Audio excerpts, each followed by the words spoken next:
welcome to Maverrik Live. I'm your host Luke 2, and today I'm joined by India. Hi. How you doing? You good? Good. Yeah, not bad. How are you? I'm good. Having a strong week. Seems I just come back off one of those long excursions where you've booked either end of the bank holiday off. Oh, they're the best. So it just feels like you're just returning off a really long trip. It does sometimes. It feels like you haven't been here for ages, doesn't it? It does feel like that. And to get back into the swing of things as well, where you have to realise, oh, I've got all these emails left over. And what happened on the weekend? I was getting updates from people I work with every so often, like, so this happened, and this happened, and this happened.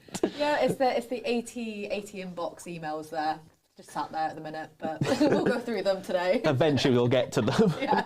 So speaking of inbox and speaking of spamming, we're talking about cold calling today, mainly because you are, you know when you've been in a cult and then you come out of a cult, then you've had like a reawakening of, you shouldn't be doing this, you should be doing, It's a good way of explaining re-emerging into the real world of not selling that way. Yeah, exactly. But it feels like a lot of people are asking the question, is the social selling practice the same as cold calling? Oh, I wouldn't say so at all, to be honest with you. No. So I think, social selling is just, it's a non-pushy way.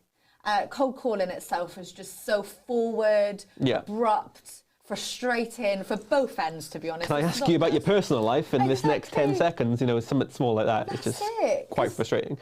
People don't want to be sold to over the phone. That's just such like a 90s thing to do. Yeah, now, especially our generations going forward. Like, it's a phone call, am I making an appointment? Am I dying?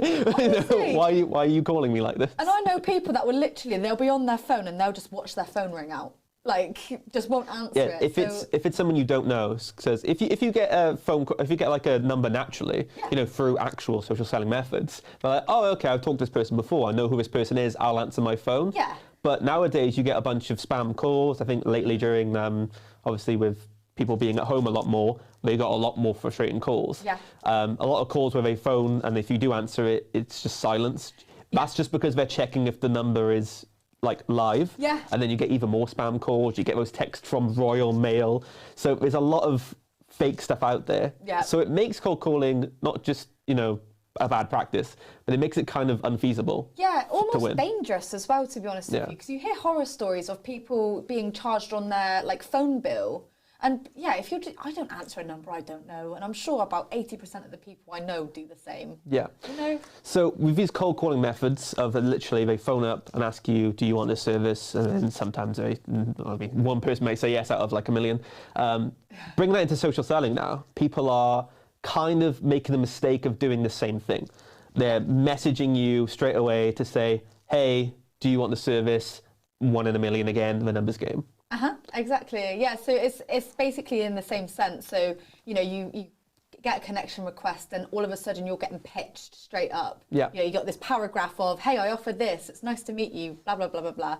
And you're just you've got to read through this big chunky paragraph and you're like, oh, I don't know you. Yeah. Why would I buy from you? My favourite is when you can tell it's an automated message because they have their company name and your company name spelt correctly with the little trademark symbol on the side. I was like, that's not on a keyboard. You'd have to type it in and copy and paste that onto the company page. So you can tell it's an automated message. Absolutely. So then there's no personality in it. Obviously they're just doing it to everyone they can see.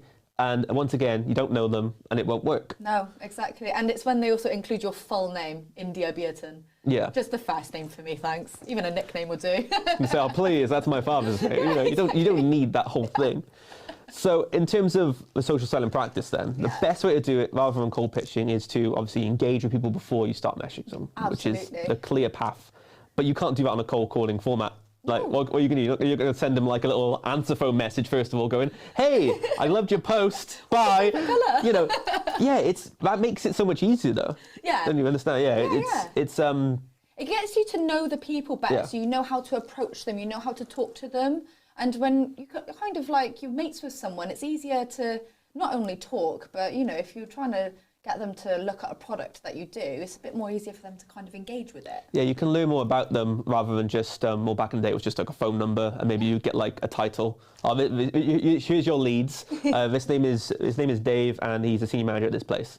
Just talk to him. Yeah. Whereas if you go online, on LinkedIn, any other form of social platform, you can see what he likes, what he posts about. Exactly. You can go a little bit further into trying to know this person rather than just pitch and sell to them. At the end of the day, you could be there to pitch and sell to them. But at the same time, you're there to, get to know a person, develop a relationship, build it further. And you can't do it with cold calling. So is social selling and cold calling? Not at all. No. It's a better practice altogether. Oh, 100% better. I couldn't agree with that more, honestly. Fantastic. Well, thank you for coming down. No problem. Thanks for having me. And thank you all for watching Maverrik Live. A little bit of a short, quick one today. Right, simple question. Is social selling cold calling? It's not. You shouldn't cold call at all. And especially don't use the practices online. We'll be back on Friday for our next show. I believe soon, the next week, we've got our 100th show, which is exciting. 100 episodes of Maverrik Live. Already? Yep. Wow. So tune in to us on Monday for our 100th episode, and we will see you next time for Maverrik Live.